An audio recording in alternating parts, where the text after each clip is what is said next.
Yesterday we were started with a topic reproduction in lower and higher animals. We have studied about the definition of reproduction. That is, it is a biological process, results in formation of new life forms from the pre-existing ones. Under this topic, we were studying about asexual reproduction in animals and sexual reproduction in animals. Yesterday we have seen about asexual reproduction in animals. It takes place by two methods, gemule formation and budding. We'll see the first one, that is gemule formation. Remember the points. It is an internal bud which is found only in sponges, means in case of porifers, and it consists of internal mass of archaeocytes. Here this is the inner mass of archaeocytes, visible blue in color, and it is covered by this sheet-like structure which is secreted by the cells which are called as amoebocyte. It shows here this micropyle which helps in floating of this gemule, and it consists of these spicules which are meant for protection. So this is the one of the method of asexual reproduction. Second one is reproduction in case of animals taking place by budding. Here one of the example mentioned is hydra, second one coral, and the third one is some ascidians. These ascidians belongs to phylum Chordata, subphylum Urochordata, and class Ascidia. Okay, so it is seen in case of invertebrates as well as in case of primitive vertebrate. What it shows here, this is the parental hydra in which a small bud is developed. This bud, it grows in size, and as the development proceeds, it start developing all the structures like tentacle, mouth, and this is the body. And at last, when it is get matured, it is get detached from the parental body and grow as a complete new structure. Then about sexual reproduction in animals we have seen, which involve formation and fusion of gametes. As the formation of gamete is there, it also involves the process of meiosis, that is the reductional division. So gametes becomes haploid, and fusion of haploid gamete results in formation of zygote, which is a diploid, and which restore the normal diploid number of chromosomes. Here one of the term is there, amphimixis, that is fusion of male and female gametes. In case of sexually reproducing organisms, two phases are there. One is called as juvenile phase and second one is called as reproductive maturity phase. In juvenile phase, growth of the body takes place, and in case of reproductive maturity phase, here the maturation of reproductive organs takes place so that individual can take part in the process of reproduction. Next to that is about breeding patterns. Seasonal breeders and continuous breeders are there. Examples are mentioned. Later on, we have to study about human reproduction with all sub-processes we have seen in the last lecture. About male reproductive system, we have seen that it consists of primary sex organ, testes, and secondly, it consists of these accessory ducts and the glands which forms external and internal genitalia. About internal accessory ducts, we have seen retitestes, vasa efferentia, epididymis, vas deferens, ejaculated duct, and urethra.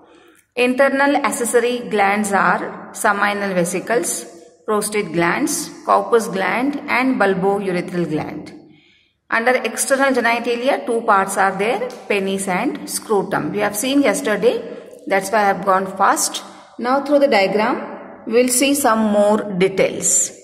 This is the diagram for male reproductive system. Its first important organ is here testes, which is the primary sex organ. In order to see the details of this testes, we have to see its longitudinal section. We have seen yesterday. Now we are going to see it again. What is the longitudinal section of this testes and what are the details? First of all, you have to see the three coverings which are present over the testes, and these three coverings are, outermost is called as tunica vaginalis. See the diagram, tunica vaginalis. Second one is called as tunica albuginea. You can see here. This is the outermost covering called as tunica vaginalis. Second one is tunica albuginea and third one is tunica vasculosa. MCQ can be asked. Here the sequence of these three will be given from outer to external. So you must remember outer vaginalis, middle albuginea and innermost is vasculosa. Then this inner content of testes is divided into many compartments. See the compartments here. And in each compartment 1 to 4 seminiferous tubules are present, which are on its posterior surface joined together and form a network-like structure. This network-like structure formed on the surface of the testes, it is called as rete testis. From this rete testis, these fine tubules arises. These fine tubules are called as vasa efferentia. This vasa efferentia, it leads to this epididymis. This epididymis is a coiled structure. Here the fine tubule of these epididymis are coiled and near about 6 meter length structure is there. So as it is coiled structure, it looks like a comma-like structure and consists of 3 parts. Caput means the head of epididymis.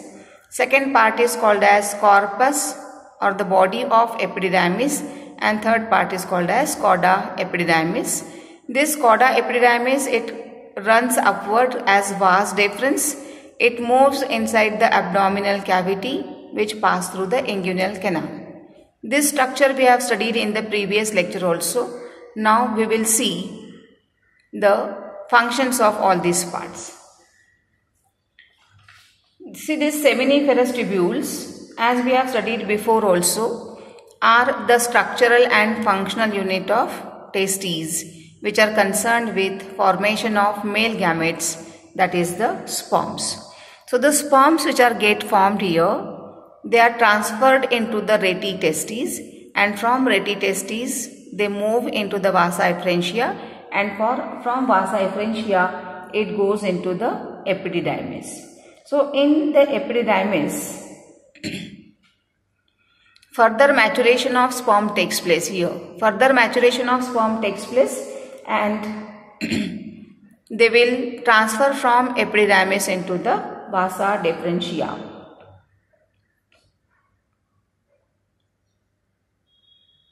Okay, so this is about the function of this testes and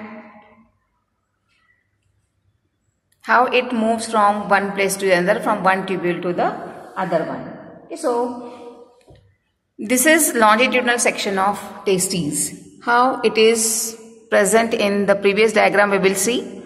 See, this testes which we have seen longitudinal section is of this side.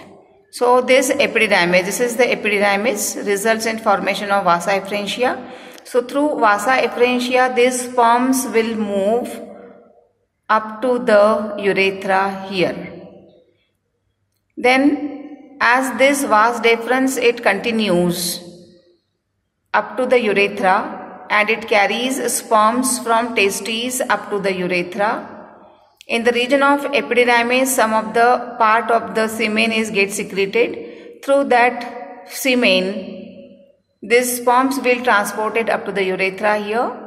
And at the same time here the seminal vesicles are there which secretes about 60% of the semen, and this prostate gland it secretes about 30% of the semen. So that semen is now poured into the urethra along with the secretion of, along with the contents of this vas deferens into the urethra now. So this urethra now it consists of, what it consists of? Semen, that is the fluid which is secreted by seminal vesicles and prostate glands, and it also consists of the sperms which are produced inside the testes.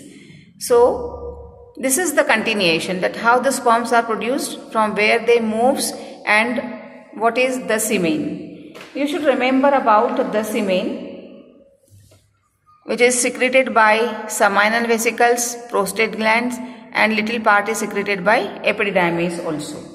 What is semen? This semen is a viscous, alkaline and milky fluid. It is a viscous fluid. What is the amount of this semen produced during the sexual excitement? It is about 2.5 to 4 ml. This 2.5 to 4 ml of semen is ejaculated during one ejaculation. And remember that this one ejaculation of sperm, one ejaculation of semen, it consists of 400 million sperms. This large number of sperms, that is 4 million sperms per ejaculation, is required for the process of fertilization. If the less number of sperms are there, ovum will not get fertilized. So remember that this semen, as we have studied before, it consists of secretion of seminal vesicles, and through seminal vesicles it includes presence of fructose, prostaglandins and fibrinogen. Their functions already we have studied, and it also includes the secretion from prostate glands. The secretion from prostate glands, which forms 30% of the semen, as we have studied before, consists of calcium ions and bicarbonate ions, as well as it consists of acid phosphatase and the prostaglandins. Okay, so this is about the secretion of the seminal vesicles and prostate glands. We have seen yesterday the function of Cowper's gland, that it secretes a lubricating fluid which is alkaline in nature and protect the sperms from acidic environment of urethra. Okay, so what we have seen today? We have seen about the structures, that is the testes, primary sex organ, and remaining accessory ducts we have studied, as well as we have studied about these accessory glands like seminal vesicle, prostate gland and Cowper's glands with their functions. Now we are going to see about external genitalia. What is external genitalia? What are the parts come under? See, in the previous part we have seen about testes, we have seen about accessory ducts and accessory glands. Now we are going to see about external genitalia, which includes penis and scrotum. So now we are going to see about the penis first. This penis is a copulatory structure. Here this complete, which is shown in blue colored, is the penis. So what is this penis and what it includes? Remember, penis is a copulatory structure. What is this copulatory structure? It is a structure used for insemination. What is insemination? It is the transfer of sperm. The sperms are present in this urethra region in semen.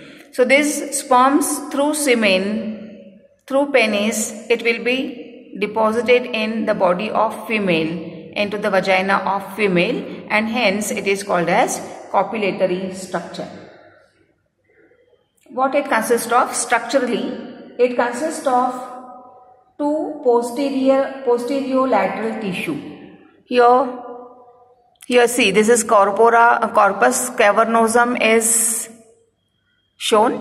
This one, this strand and this strand, dark blue in color. It is posterior-lateral in position and called as corpus or corpora cavernosa.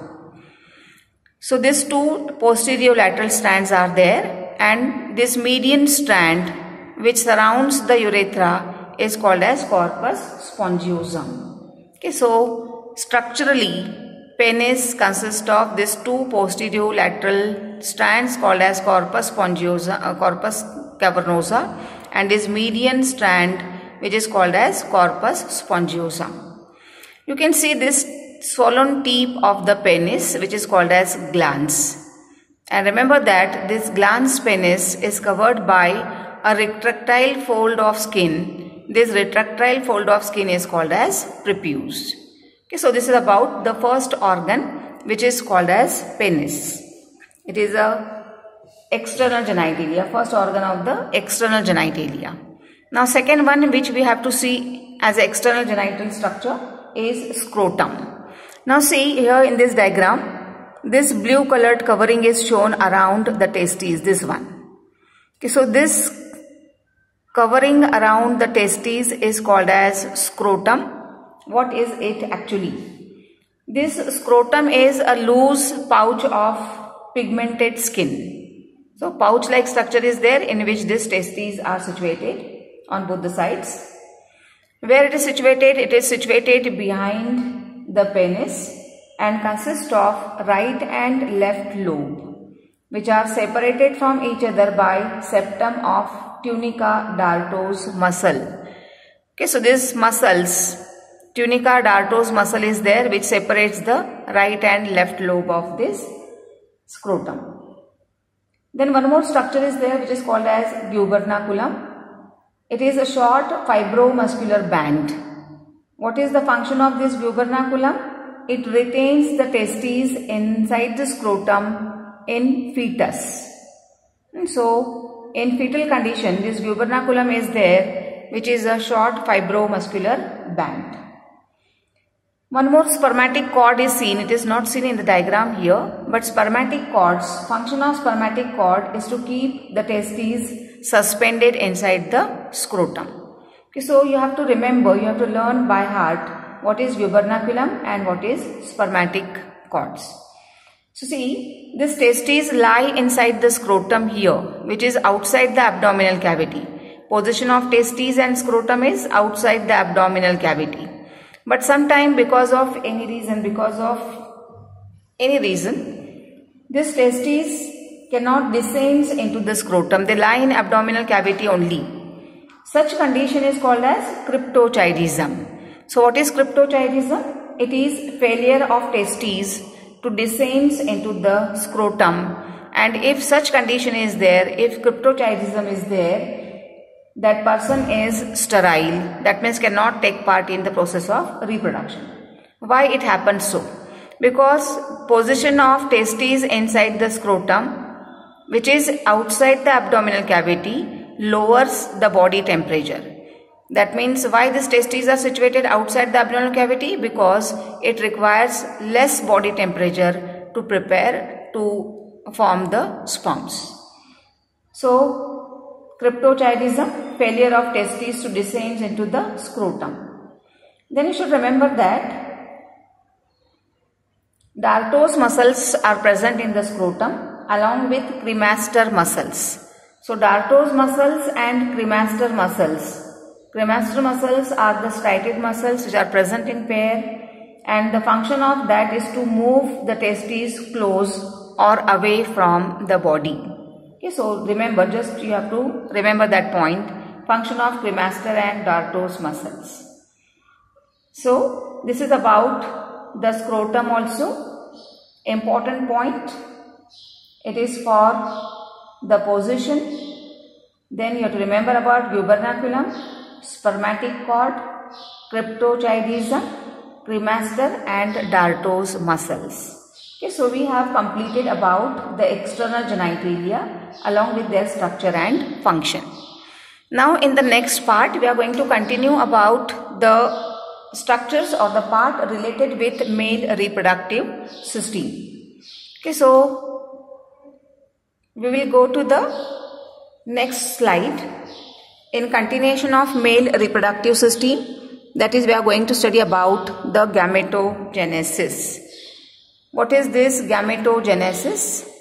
Gametogenesis means the process of sperm formation. Gametogenesis means process of gamete formation. In case of male individuals, it is called as spermatogenesis, and in case of females, process is called as oogenesis. In the textbook, after the male reproductive system, female reproductive system is continued, but I am going to continue with the process of spermatogenesis so that it will be in continuation. Okay, so now in front of you, process of spermatogenesis is there.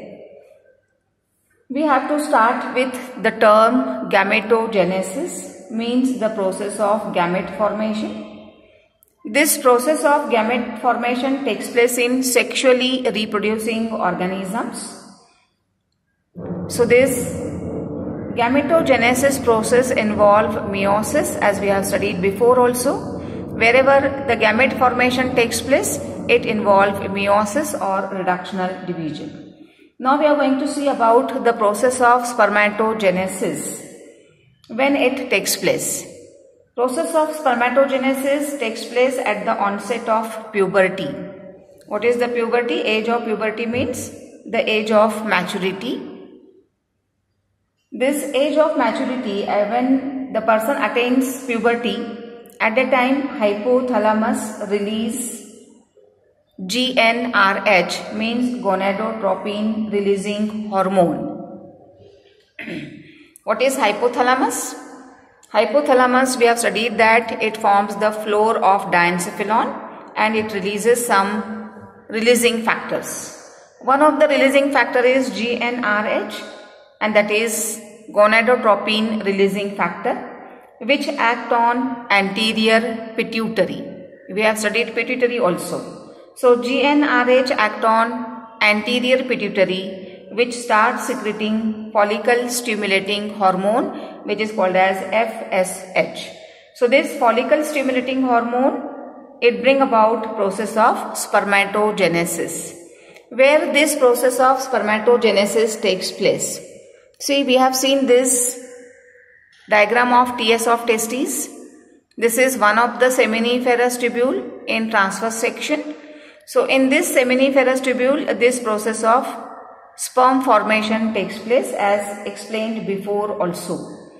So these seminiferous tubules, they consist of these cells of germinal epithelium. This basement membrane is shown, and lie close to this basement membrane here, as well as in this diagram here. This is a layer of cuboidal epithelial cells. So we can say that this is a layer of germinal epithelial cells which consist of primordial germ cells. So what is the process of spermatogenesis? This process of spermatogenesis involves 3 steps. Which are these 3 stages? First one is called as phase of multiplication. This is the first phase of multiplication where mitosis takes place. Second is growth phase. It is written as cell growth. This is the growth phase. And third phase is called as phase of maturation, which involves meiosis 1 and meiosis 2. So we are going to start with the process of spermatogenesis. Now see this first cell, it is called as spermatogonium, also called as primordial germ cell. So spermatogonium or primordial germ cell. What is the position of this primordial germ cell? Where it is situated? It is situated here. See, this is the spermatogonium labeled here. So spermatogonium and primordial germ cell, it is one and the same thing. Now this is the process of spermatogenesis. We are going to start with spermatogonium. This spermatogonium is a diploid cell. 2n number of chromosome is there, means it is a diploid cell. It undergoes the phase of multiplication, and because of that, one spermatogonium is converted into 2 spermatogonium. Each spermatogonium divide to form 2 more spermatogonium. So number goes on increasing. That means multiplication in number of spermatogonium takes place, and hence this is the first step of multiplication. We can say that phase of multiplication. So which cell division is there? Cell division is of mitotic type. Mitotic type means equational division, and that's why 2n number of chromosome remains 2n only. That means diploid spermatogonium, after the phase of multiplication, just number goes on increasing, but the number of chromosome remains same, that is diploid only. Now second one, which is called as growth phase, that is cell growth or the phase of growth. See, some of the spermatogonium which are present at the base of seminal vesicle, which lines the seminiferous tubule, some of them undergoes the phase of growth and it enlarges in size because of accumulation of food. So this enlarged cell is now becomes primary spermatocyte. What is the number of chromosome? It is diploid. 2n number of chromosomes are present. So this diploid primary spermatocyte undergoes third phase, which is called as phase of maturation. So primary spermatocyte undergoes first maturation division called as meiosis 1, which is of reductional type. So this primary spermatocyte, which is a diploid cell, after reductional division forms two cells which are called as secondary spermatocyte, and this cell secondary spermatocytes which are get formed are haploid because of reductional division. Diploid cells becomes haploid cells with one set of chromosome. Okay, so this is the important thing, that is reductional division takes place in primary spermatocyte, which results in formation of secondary spermatocyte. So from one primary spermatocyte, now we have got two secondary spermatocyte which are haploid. This secondary spermatocyte undergoes second maturation division called as meiosis 2. Meiosis 2 is equational division. It is similar to mitosis. So one of the secondary spermatocyte undergoes meiosis 2, results in formation of these two cells. Second spermatocyte undergoes meiotic second division and results in formation of two more spermatids. So if you are going to start with one primary spermatocyte, now we are there with four spermatids which are haploid. Why haploid? Because second meiotic division is of equational division. So now we have four spermatids, and these spermatids undergoes the process of spermiogenesis, which is also called as cell differentiation. So spermatids undergoes the process of spermiogenesis and results in formation of four spermatozoa. You can see that these spermatids are the rounded cells, and these spermatids are non-motile and non-functional structure. When it undergoes cell differentiation or spermiogenesis, which is also called as metamorphosis, these spermatozoa are formed. These spermatozoa are the structures consisting of head, neck, middle piece and tail. Okay, so at last from one primary oocyte we have got four spermatozoa which are also called as sperms. So remember that in the process of spermatogenesis, as from one primary spermatocyte, four functional spermatozoa or sperms are formed. Number of sperm in semen is very large. That is 400 millions of sperms are found in semen in one ejaculation. This is about the process of spermatogenesis. Now I said that these spermatids are converted into spermatozoa because of the process of spermiogenesis, which is also, we can say that it is a process of cell differentiation. So what happens due to spermiogenesis? First of all, change in the length of spermatid takes place. The spermatids, they becomes a elongated structure. Secondly, the centrioles which are present, they are get rearranged as proximal and distal centriole. Thirdly, mitochondria which are spirally coiled are present in the region of this midpiece, and lastly the acrosome is also get developed in the head region. So this sperm with head, neck, middle piece and tail is get formed due to the process of spermiogenesis. Okay, so this is all about the process of spermatogenesis. This is the schematic representation. This schematic representation can be asked for 2 marks. With description, it can be asked for 3 marks. So prepare it well. Diagrammatically it is very easy to explain because everything is given here. So from this schematic representation you can explain it very well. So what happens after the process of spermatogenesis? From this spermatogonium, at last this spermatozoa or sperms are get formed, which are seen in the seminiferous tubule also. Now once again we will see this seminiferous tubule. Here these are the spermatogonium which undergoes the growth phase, and after growth phase it becomes primary spermatocyte.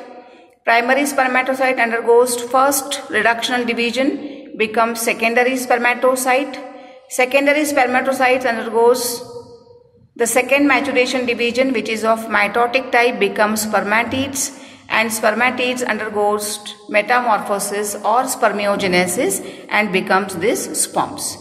These sperms are immature, and these sperms get attached to cells of Sertoli with their head here, and tail is suspended into this lumen, and here the maturation of sperms will take place when they get attached to the Sertoli cells.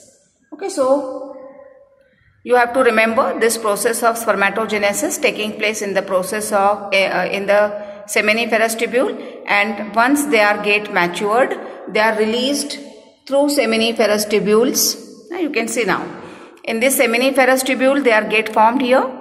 From that they move into the retitestes, from retitestes into the efferent ductules, which is also called as vasa efferentia, and from vasa efferentia they move into the epididymis, where further maturation takes place.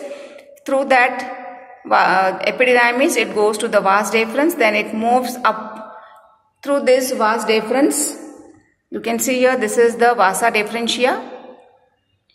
From it moves into the urethra. At the same time, this semen from seminal vesicle and prostate gland is discharged into the urethra, and through penis it can be inseminated into the vagina of female body. Okay, so this is all about the system. Repetition is there. It is repeated. Many of this part is repeated many times for your proper understanding. Now we are going to study about the structure of sperm. This structure of sperm, what it shows. Remember that sperm consists of 4 parts.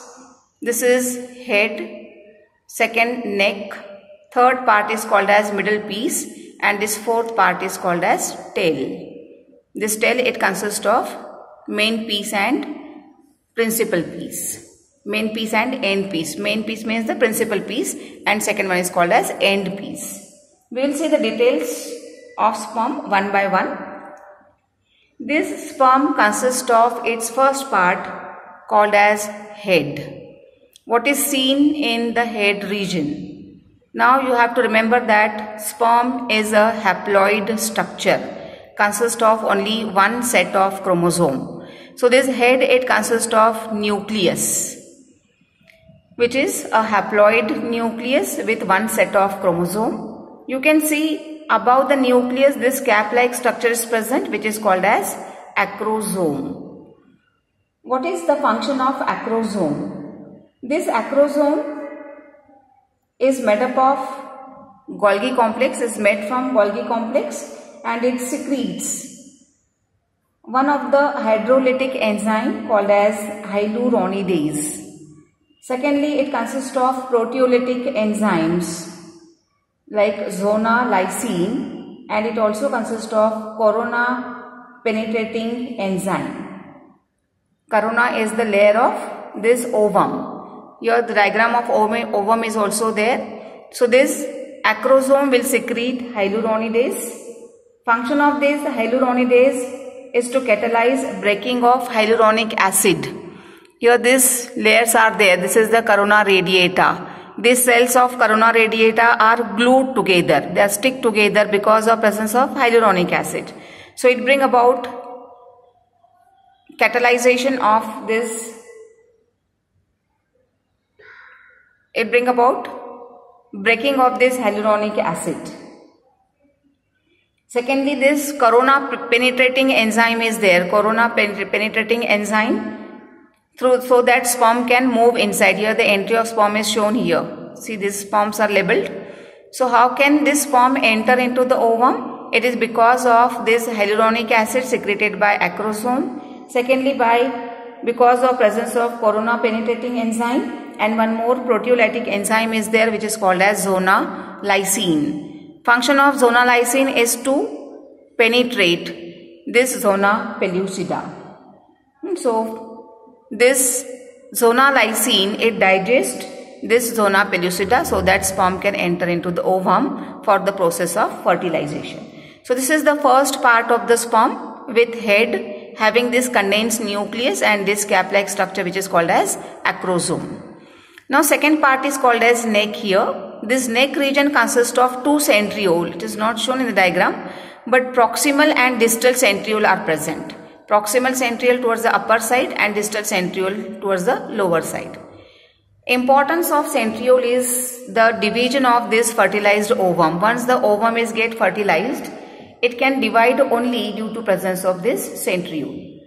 Third part is called as middle piece. It shows presence of this axial filament. This middle structure is called as axial filament, which is surrounded by this coiled mitochondria. What is the function of mitochondria? It provides energy for the movement of sperm, and hence remember that middle piece is also called as engine room. This last part of the sperm is called as tail piece. It consists of two parts, principal piece or main piece, and second part is called as end piece. So this part of main piece or the principal piece is covered by this membrane. We can say that this whole sperm till this is covered by a membrane, and hence this will becomes the main piece or principal piece, and this last part is called as end piece. This end piece of the sperm is not covered by a membrane. What's the function of this tail region or the flagellum region? It helps in movement of the sperm into the female reproductive tract. It moves from vagina to the fallopian tube for the fertilization. Okay, so this is the function of this sperm also. So here we could come to the end of male reproductive system, where we have studied about the male reproductive system, LS of testes, TS of testes, then process of spermatogenesis, and the structure of sperm. All these details are very much important. Clear understanding of everything is needed. Otherwise, you cannot get the further part of fertilization and all. So go through it in detail, properly, with proper understanding. Remaining part we are going to continue in the next lecture.